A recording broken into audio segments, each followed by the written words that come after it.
இந்த ஆயத்துல்லா அலி கொமைனி 79 அவனோட supreme leader Islamic republic உருவாகின பிறகு 89 தான் பீடத்துக்கு வராரு.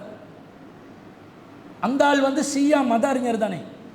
ஷியா மார்க்கத்தோட அந்த கட்டமைப்பு அப்படியே ஈரானில் உருவாக்கி எடுத்திருக்கிறார்.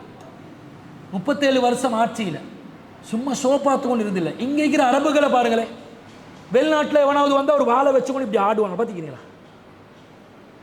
இல்லாட்டி மூக்கை கொஞ்சிறே அவனோட சொல்கிறதுக்கு மூக்கை கொஞ்சுதல். யாராவது உட்காந்து இப்படி மூக்குக்கு மூக்கை வச்சு இப்படி இப்படி தட்டுவாங்க. நீ மூக்கை கொஞ்சம் கொண்டு வாழை வச்சு ஆட்டி ஆட்டி இரு.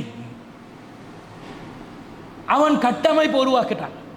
அந்த பலம் அறிவு எந்த அளவுக்குன்னு சொன்னா, தனக்கு இவங்க நினைச்சாங்க ஆயத்துல்லா அலி கொமைனியை டார்கெட் பண்ணி அடிச்சமெண்டா அவனோட சுப்ரீம் லீடர் முடிஞ்சு ஈரான் அடுத்த கட்ட நடவடிக்கை எல்லாம் ஜீரோ ஆகிடும்.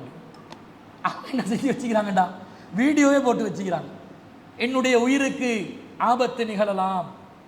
அப்படி ஆபத்து நிகழும் பொழுது எனக்கு அடுத்தபடியாக இந்த தலைமை பொறுப்பை ஏற்று என்னுடைய இரண்டாவது மகன் முஜ்தபா அலி கொமைனி அவர்கள் ஆட்சி பீடத்திற்கு சுப்ரீம் லீடராக வர வேண்டும். எல்லாம் ஏற்கனவே மௌத்த விரும்பிட்டாங்க, ஏற்கனவே ஏற்பாடு செஞ்சிட்டாங்க. முஜ்தபா அலி கொமைனி யாரு? அந்த சின்ன மனுஷனா, 56 வயசு. முழுசா வாப்பாக்கு பக்கபலமா நின்று இந்த அமெரிக்காவுக்கு எதிரான போர்ல ஆலோசகராக இருந்ததே அந்த ஆள் தான். அந்த ஆள்டே கையில் கொடுத்தா, இனி அடி வாப்பா, அடி அமெரிக்காவுக்கு அடிக்கிறான். அடி அமெரிக்கா போட்ட அந்த பீலாக்கும் பில்டப்புக்கும் ஈரானை துண்டு தூளாக்கிக்கணும் சொன்னான் தானே ஒரு வருஷத்துக்கு முன்னாடி. ஈரான் அணு ஆயுத கூடங்களை நாங்கள் கலைத்து விட்டோம், துவம்சம் பண்ணி விட்டோம் என்ன. இவன் அந்த அணு ஆயுத நிறுவனங்களுக்கு, அந்த நிலையங்களுக்கு அடிச்சிருந்தா குறைஞ்சப்பட்ட ஒரு விளைவு வந்திருக்கணுமா இல்லையா? ஒரு 500 ஏக்கராவது ஈரான்ல என்ன செஞ்சுக்கணும்? புல்லு முளைக்காத அளவுக்கு ஆவிக்கணும் இல்லையா? அணு ஆயுத நிலையத்தை இல்லாமக்கிறா லேசிப்பட்ட விஷயமா? அணு ஆயுதத்தோட பவர் அப்படியே ஸ்ப்ரெட் ஆகிருமே. அணு ஆயுதம் வெடிச்ச எல்லாம் அணு ஆயுதம் வச்சிருக்கலாம், யாரும் பயன்படுத்த மாட்டான். பயன்படுத்தினாண்டி வைங்க, கிட்டத்தட்ட ஒரு 50-60 வருஷத்துக்கு ஒரு குழந்தை கூட பிறக்காது அந்த ஏரியாவில். கதிர்வீச்சுக்கள், நியூக்ளியர் வேவ்ஸ், கேன்சர் கன்ஃபார்ம். மூச்சு எடுக்காமலே நிறைய பேர் சாவுவாங்க. பிறந்தாலும் யாராவது தப்பித்தவரி எல்லாம் டிசேபிள். இருக்கிறவண்டெல்லாம் கை கால் போயிடும், பார்வை போயிடும், அந்த நுரையீரல் எல்லாம் வீக் ஆகிரும். கடும் பாதிப்பு, புல்லு கூட முளைக்காது 50-60 வருஷத்துக்கு. இந்த மாதிரி பவர் உள்ளது தான் பாவிக்க கூடாதுன்னு நீ NPT ட்ரீட்டியை வச்சிருந்தாரு, நன் நியூக்ளியர் ப்ரோலிஃபரேஷன் ட்ரீட்டி என்று சொல்லி 1968 உருவாக்கினாய். அப்ப இவன் சொல்றான் அடிச்சமா, அணு ஆயுத நிலையங்கள் எல்லாத்தையும் நாங்கள் நாசமாக்கிட்டோமா. எங்க நாசமாக்கினா? ஒரு 500 ஏக்கருக்காவது ஈரான்ல புல்லு முளைச்சி இருக்க கூடாது, ஆக்கல, பொய்ய விடுறான். ஆனா இவங்க என்ன செய்யறாங்க? ஒரு பவர்ஃபுல்லான நிலையில திட்டமிட்டு, எல்லாம் டெக்னாலஜி பவர்ல பார்த்தா, பலத்துல பார்த்தா அமெரிக்கா தான் நம்பர் 1ல இருக்குது. அவ்வளவு ராணுவ வீரர்கள், அவ்வளவு ஜெட்டு விமானங்கள், என்ன நவீன ரக ஆயுதங்கள், மிசைல்கள், சப்மரீன்கள் எல்லாமே இருக்குது. எல்லா பவர்லையும் அமெரிக்கா தான். ஈரான் என்ன பண்ணான் தெரியுமா? அந்த எண்ணிக்கையை கூட்டல, கை நிறைய கழுத விட்டே வச்சுக்கொள்ளாம எது தேவையோ அதை உருவாக்கினான். என்ன தேவை? என்னதான் ஆயுதம் வச்சிருந்தாலும் அதை முறியடிக்கிற டெக்னாலஜி தானே வேணும். சைபர் அட்டாக் பண்ணினால், ஈரானுடைய ராணுவ இணையதளத்துக்குள்ளே நுழைந்து சைபர் கிரைம் பண்ணி, சைபர் அட்டாக் பண்ணி அதை ஹேக் பண்ணினால் அதை ரீகவர் பண்ற டெக்னாலஜி டீம் ஃபியூ செகண்ட்ஸ்ல, இப்படி செகண்ட் கணக்கில் ஹேக்கிங்கை அப்படி ரீலொகேட் பண்ணி எடுக்கிற டெக்னாலஜி பவர் அந்த இளைஞர்களுக்கு ஈரான் அரசாங்கம் கொடுத்திருக்குது. அட்டாக் எல்லாமே ஆன்லைன்ல அடிக்கிற அட்டாக் தான். நேரடியாக ஃபீல்ட்ல இருந்து இந்த பட்டாசு கொளுத்துற மாதிரி சில நேரம் நெருப்பட்டி தேவைப்பட்டு பற்ற வைக்க, இந்த மாதிரி சுவிட்சை போடுறதுக்கு ஆள் தேவையே தவிர அதுவும் ரூம்ல இருந்து செய்யலாம். சிலதுகளை வீடியோ பண்ணி போடுறோம், நாங்கள் அடிக்கிறோம் பண்ணி காட்டணும் தானே. எல்லாம் பட்டன் சிஸ்டம்.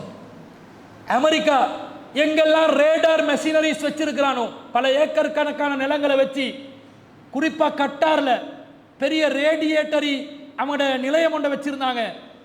இவன் என்ன செய்யறான்? எங்க அந்த ரேடார் பவரை வச்சு அட்டாக்குகளை பண்றாங்களோ அதை அழிக்கிறதுக்குரிய சக்தியை உருவாக்கிட்டான். பாலிஸ்டிக்ஸ் மிசைல்ஸ் பழைய டெக்னாலஜி தான், ஆனா 2000 கிலோமீட்டரை தாண்டி போயிட்டு குறி வச்சு தாக்கி ஒரு மிசைல் போயிட்டு விழுந்தோடனே 10 கிளைகளாக அந்த மிசைல் பிரிஞ்சு 10 இடங்களை தாக்குற அளவுக்கு மிசைல் என்ற பழைய டெக்னாலஜியிலே அட்வான்ஸா போயிட்டாங்க. எல்லாத்தையும் விட அன்பிற்குரியவர்களே, இஸ்லாமிக் ரிவல்யூஷனரி காட் கோப்ஸ் IRGC என்ற ஒரு படையை வச்சிருக்கிறாங்க. எந்த ராணுவம் வெல போனாலும் இவங்க மட்டும் வெல போக மாட்டாங்க. டிரெக்டா சுப்ரீம் லீடர் கண்ட்ரோல்ல இருக்கக்கூடிய படை, சுயேட்சை படை, ஜிஹாது படை என்று அவர்களோட பார்வையில் வச்சிருக்கக்கூடிய படை. யாருக்கும் மசிய மாட்டாங்க. அது அவர்களுடைய பவர், துல்லியமான தாக்குதல் திறன், இணையம் வழியாக. இந்த பவர் தேவையானது ஏதோ நெட்டில் போயிட்டு எதை அடிக்கணும், எது ரேடாரில் அடிக்கணும், ஜிபிஎஸ்ஸை வச்சு எதுக்கு அடிக்கணும், எல்லாம் அந்த டெக்னாலஜிக்குள்ள. குறிப்பாக சைனா வந்து இந்த டெக்னாலஜியில் ஹெல்ப் பண்ணியிருக்கிறாங்க. ரஷ்யாவோட ஹெல்ப்பும் கிடைச்சிக்குது. ரஷ்யா பெரிய அளவுக்கு ஹெல்ப் பண்ணாட்டிலும் சைனாவோட ஹெல்ப், அவன் சைனாக்காரன் எதையும் கண்டுபிடிப்பானே. இன்னும் கொஞ்ச நாள் போனால் சோத்துப்பியானில் இருக்கிற சோறை வந்து வாயில் எடுத்து சாப்பிட்றதுக்கு மெஷினோட பிணைஞ்சி ஊட்டி விட்டுறதுக்கு மெஷினை கண்டுபிடிச்சி கொடுப்பான். ஒன்றும் செய்ய தேவையில்லை. இப்படி இருந்தால் போதும், பிளேட்டை வச்சுக்கொண்டு அது பாட்டுக்கு தேவையான அளவுக்கு இறைச்சி பருப்பு கறி மிக்ஸ் பண்ணி வாயில் கொண்டாந்து தந்துடும். அப்படி சப்பி கொண்டு ஃபோனை பார்த்துக்கொண்டு, என்ன ஃபோன் பார்க்குறதுக்கு டைம் இல்லையே, ஃபோனை பார்த்துக்கொண்டு இருக்க வேண்டியதான். சைனாக்காரன் ஹெல்ப் பண்ணுறதை பார்க்கணும். அடுத்தது மிகப்பெரிய பலம் எண்ணெய் வளம். மிகப்பெரிய அளவில் எண்ணெய் வளத்தை வச்சிருக்கிறாங்க. அதனால் அவன் பவர்ஃபுல்லாக தான் நிற்கிறான். சும்மா 2க்கு மடிஞ்சு போகிற நிலைமையில இல்லை. கிட்டத்தட்ட அமெரிக்காவுக்கு இதுவரைக்கும் $1 பில்லியன் அளவுக்கு நஷ்டம் ஏற்பட்டுக்குது 7 நாள் வாரில். அந்த காங்கிரஸில் உடனடியாக ஒரு தீர்மானம், செனட்டை கூட்டி தீர்மானம் எடுக்கிறாங்க. இந்த போரை நாங்கள் நிறுத்துவோமே, நாடு நஷ்டமடைகிறது, பில்லியன் கணக்கில் நிதி செலவழிகிறது, விரயமாகுகிறது. அதுக்கு எதிராக வந்து வழக்கு ஓட் போட்டதில் வந்து 44-47 மாதிரி கணக்கில் அந்த ஓட்டில் வந்து அந்த மசோதாவும் தோல்வி அடையுது. அதில் வந்து என்ன நடக்குதுண்டா, திருப்பி ஓர கண்டினியூ ஏன்னா இப்போ மான பிரச்சனை ஆயிடுச்சு. ஈரான் திருப்பி கொடுக்குறதும் தாங்கிக் கொள்ள முடியல. சரி, ஈரான் இந்த போரில் ஏன் மத்திய கிழக்கு நாடுகளுக்கு அடிக்கிறான் என்று கேட்டான். கோல் பண்ணி சொல்லி தான் அடிக்கிறான். சவுதிக்கு உங்களை நாங்கள் தாக்கலை, உங்களோட அமெரிக்கன் பேஸை தான் அடிக்கிறோம். குவைட்டுக்கு உங்களை நாங்கள் தாக்கலை, உங்களோட அமெரிக்கன் பேஸை தான் அடிக்கிறோம். காரணம் பாருங்க, இந்த அரபு நாடுகள் எல்லாம் என்ன பண்ணி வச்சிருக்கிறான்டா, எகிப்து, ஜோர்தான், ஐக்கிய அரபு அமீரகம், துபாய், பஹ்ரைன், இந்த நாடுகள் அமெரிக்கா மற்றும் இஸ்ரேலுடன் பாதுகாப்பு மற்றும் பொருளாதார உதவிகள் சம்பந்தமான ஒப்பந்தங்களை செய்திருக்கிறார்கள். யார்கிட்ட பாதுகாப்பு ஒப்பந்தம்? இஸ்ரேலோட. வெக்கம் இல்லையா அவங்களுக்கு? இந்த கத்தார்ல, துபாயில, குவைட்ல, சவுதியில அமெரிக்கன் பேஸ்ல வந்து முஸ்லீம்கள் வேலை செய்யறாங்க. அல்லாஹ்க்காக சொல்லிக் கொள்றேன், தயவு செஞ்சு வேலையை ராஜினாமா பண்ணி வந்துருங்க. முஸ்லிமா மௌத்தா போகணும் வேண்டாம். அந்த பேஸுக்கு அடிக்கும் போது உங்களோட உசுறு போச்சு. நீங்க காஃபிரை வலியாக்கி கொண்டு, அவுலியாவாக்கி கொண்டு அவனுக்கு உதவி செய்த நிலையில் அல்லாஹ் பாதுகாக்கணும். குஃப்ரில் உங்களோட உயிர் போயிடலாம். அல்லாஹ் பாதுகாக்கணும், விலகிடுங்க. அதே மாதிரி ஆப்ரஹாம் அக்கார்ட்ஸ் என்று சொல்லி 2020 ஒரு பஹ்ரைனும் ஐக்கிய அரபு அமீரகமும் துபாயும் சேர்ந்து ஒரு அக்ரிமெண்ட் பண்றாங்க இஸ்ரேலுடன் தொழில்நுட்பத்தை பெற்றுக்கொள்வதற்காக. எதுக்கு? தொழில்நுட்பத்தை பெற்றுக்கொள்வதற்காக, பொருளாதார பாதுகாப்பு ஒத்துழைப்பு. இவங்களுக்கு 1967 6 நாளாக அடிச்சாங்க. அதுவும் மறந்து வெக்கம் கெட்டவங்க அவங்களோட போயிட்டு ஒப்பந்தம் பண்ணி கொண்டு இருக்கிறாங்க. அது மட்டும் இல்லை, கட்டார் அடி வாங்குறதுக்கு தகுதியான நம்பர் 1 நாடு கட்டார். அல் உதைத் ஏர்பேஸ் வச்சிருக்கிறாங்க. மத்திய கிழக்கில் அமெரிக்காவோட மிகப்பெரிய வான்படை தளம் கட்டார்ல. சுமார் 10,000 அமெரிக்கா வீரர்கள் அந்த பேஸ்ல இருக்கிறாங்க. பல போர் விமானங்கள், கட்டுப்பாடு மையமும் அங்கத்தான் இருக்குது. Bahrain naval support activity. பஹ்ரைன்ல தான் பக்கத்துல தான் இந்த அமெரிக்கா கப்பல் வரும். அவன் ஆப்ரஹாம் லிங்கன் கப்பல், ஆப்ரஹாம் லிங்கன் கப்பலை வச்சு தான் மிரட்டுறா எல்லாத்தையும். கப்பல் வந்து பஹ்ரைனுக்கு பக்கத்தில் தான் நிற்கும். அமெரிக்காட இது 5th ஃப்ளீட் ராணுவம் நிலையம் என்று அவங்க வச்சிருக்கிறாங்க. பாரசீக வளைகுடா கடற்படை நடவடிக்கைகள் எல்லாம் இங்கே தான் நடக்குது, பஹ்ரைனில். குவைட்ல கேம்ப் அரிஃப்ஜான், அலி அல் சலீம் ஏர்பேஸ், எல்லாம் முஸ்லீம் பேரையும் வச்சுக்கிறான் அமெரிக்கன் பேஸுக்கு. அமெரிக்கா ராணுவத்தில் முக்கிய தரைப்படை மையமாக இருக்கிறது. ஐக்கிய அரபு அமீரகம் அல் தஃப்ரா ஏர்பேஸ், F-22, F-35 போன்ற விமானங்கள் அதான் இன்றைக்கு பயன்படுத்துறாங்க. ஜெட்டு, ட்ரோன் கருவிகளும் மற்றும் கண்காணிப்பு மையமும் இங்கே தான் துபாயில் தான் வச்சிருக்கிறாங்க. ஜோர்தான் முவஃபக் சல்தி ஏர்பேஸ், ISISக்கு எதிராக நடவடிக்கை எடுக்கிறதுக்கு ஒரு பேஸை வச்சிருக்கிறாங்க. ஈராக்ல அல் அசாத் ஏர்பேஸ், ஏர்பில் ஏர்பேஸ் ISISக்கு எதிராக நடவடிக்கை வச்சிருக்கிறாங்க. சிரியால அல் தனஃப், சிரியா ஈராக் எல்லை அருகே வச்சிருக்கிறாங்க ISISக்கு எதிராக நடவடிக்கை எடுக்கிறதுக்காக.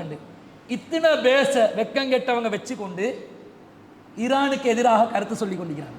ஈரான் சொல்றான், உங்களோட எங்களுக்கு பிரச்சனை இல்லை, ஷியா சுன்னி ப்ராப்ளம் இல்லை, இது நீங்க அமெரிக்காவுக்கு பேஸ் உருவாக்கி வச்சிருக்கிறீங்க, நீங்க அந்த பேஸை பயன்படுத்த விடாம இருந்தாலும் பரவாயில்லை, அப்ப கூட உங்களுக்கு எதிராக நாங்கள் அடிக்க மாட்டோம், பயன்படுத்தவும் செய்றீங்க, அனுமதி சொல்றாங்க, நாங்கள் விட மாட்டோம், அடிக்கிறதுக்கு இடம் கொடுக்க மாட்டோம், எல்லா இடமும் இவனோட பேஸ்ல இருந்து அடிக்கிறதுக்கு இடம் கொடுக்காட்டி உனக்கு அடிப்பான் என்ற பயத்தில் அந்த பேஸ்கள் வச்சிருக்கிறதுனால தான் அவங்களுக்கு அடி. அல்லாஹ் சொல்றான் 4:144 யா அய்யுஹல்லதீன ஆமனு, நம்பிக்கை கொண்டவர்களே, லா தத்தஹிதுல் காஃபிரீன அவுலியாக மின் தூனில் முஃமினீன், காஃபிர்களை அவுலியாவாக எடுத்துக்கொள்ளாதீர்கள், பொறுப்பாளர்களாக, பாதுகாவலர்களாக, நேசர்களாக எடுத்துக்கொள்ளாதீர்கள், மின் தூனில் முஃமினீன், மூமீன்களை விட்டு. இது அல்லாஹ் பொதுமக்களுக்கு சொல்லல, ஆட்சி அதிகாரம் உள்ள காஃபிர்களை பற்றி அநியாயம் செய்கிற காஃபிர்களை அவுலியாக்களாக்க கூடாது. அல்லாஹ் கேட்கிறான், அதுரீதுன அன் தஜ்அலு லில்லாஹி அலைக்கும் சுல்தானன் முபீனா, நீங்கள் உங்களுக்கு எதிராக அல்லாஹ்வுக்கு தெளிவான ஒரு ஆதாரத்தை கொடுப்பதற்கு ஆசைப்படுகிறீர்களா? உங்களுக்கு எதிராக ஆதாரமே என்ன தெரியுமா? நீங்க அமெரிக்காவுக்கு பேஸ் தயாரிச்சு கொடுத்தது, அந்த பேஸ்ல வேலை பார்க்கிற எல்லா முஸ்லிமும் அவனுக்கு எதிரான ஒரு ஆதாரத்தை அல்லாஹ்விடம் கொடுத்து விட்டான், அவன் உழைப்பும் ஹராம், முஸ்லிம்களுக்கு எதிரான உழைப்பு